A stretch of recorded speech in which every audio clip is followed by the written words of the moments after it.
2025 ධාරා විද්‍යුත් MCQ ප්‍රශ්නාංක 6 20 24 29. පළවෙනි ප්‍රශ්නේ තියෙන්නේ ප්‍රශ්නාංක 6. එක් එක්කී ප්‍රතිරෝධය R වන සර්වසම් ප්‍රතිරෝධ 3ක් සපයා ඇත.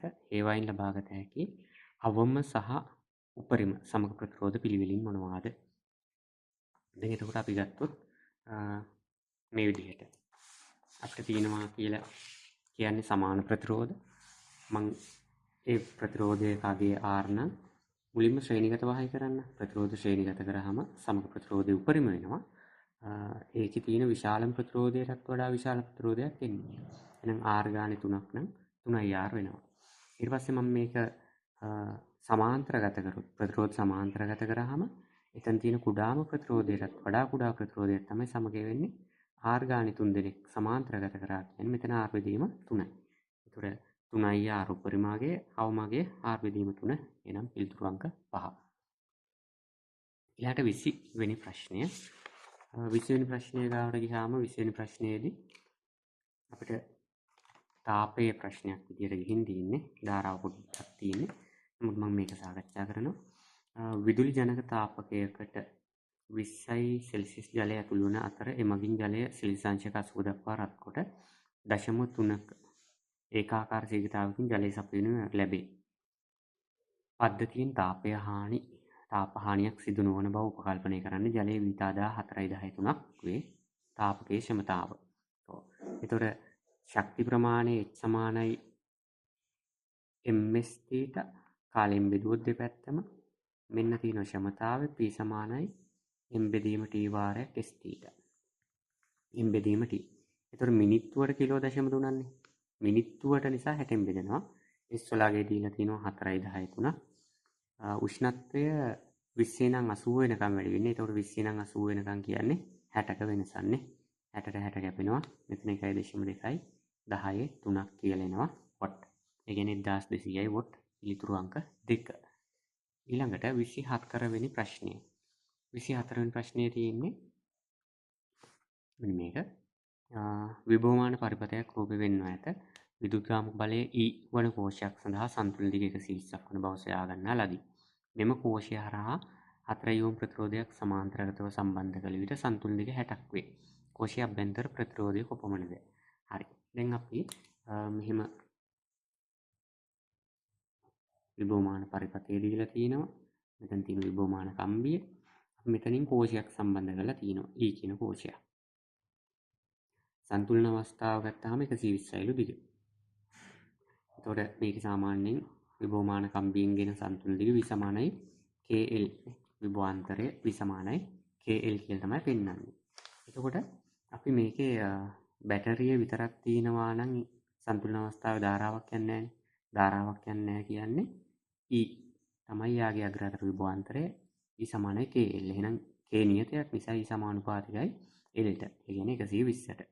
ඊළඟට මෙයා සමග සමාන්තරගතව ප්‍රතිරෝධයක් හයි කරනවලු. අන්න එතකොට මතක තියාගන්න ඕන සන්තුලන අවස්ථාවේදී මේක E සිම්පල් R මේ කැපිටල් R නම් මේ කෝෂය හරහා පවතින විභවාන්තරය වෙන්නේ ER බෙදීම R ධන R. හරි ER බෙදීම R ධන R. එතකොට මේ R ගියගේ 4 ඕම් කියලා අපිට කියනවනේ ගානේ. එතකොට E වාරයක් 4 බෙදීම 4 ධන සිම්පල් R. අන්න මේ විභවාන්තරය ගත්තයින් පස්සේ සන්තුලන දිග 60ක් වෙනවා කියලා මේ ගානේ කියනවා.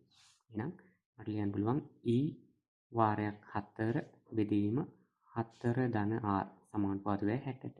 එවැනි සමීකරණය. මේ දෙක බෙදන්නම්කො. 1 2කින් බෙදුවොත් ඊට E කැපිලා යනවානේ.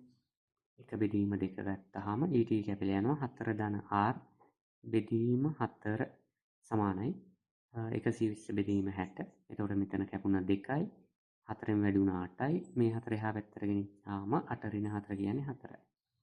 එහෙනම් සිම්පල් R එන්න ඕන 4 ඕම් කියලා. පිළිතුරු අංක 4.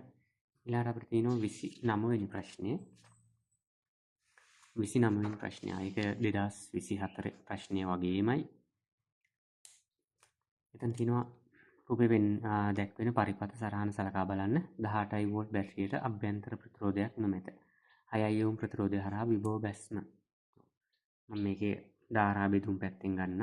මෙතන 18. ඊට පස්සේ මෙතන 4යි. මෙතන 3යි. මෙන්න මෙතන තියෙනවා අපිට